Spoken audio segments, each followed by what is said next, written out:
Kayo ba ay handang arugain at palakihin ang mga anak na ibibigay sa inyo ng Diyos bilang mabubuting Kristiyano? Opo, Father.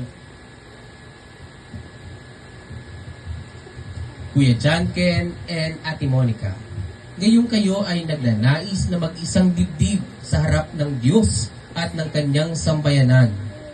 Pagdaupin ninyo ang inyong mga palad at ipahayag ninyo ang mithing bagtipan sa banal na sakramento ng kasal. Parang kinakabahan ng katawan dalawa.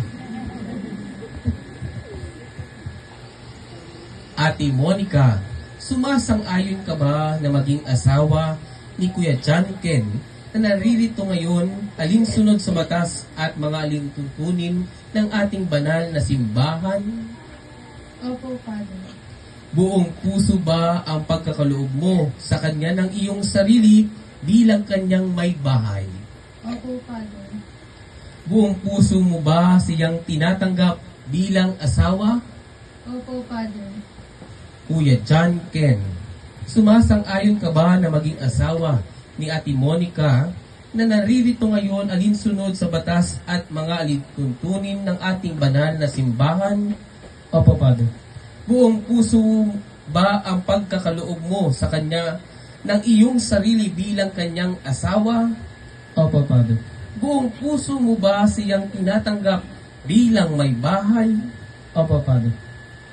Ngayon ay hihilingin ko na sabay ninyong dasalhin ang panalangin ito.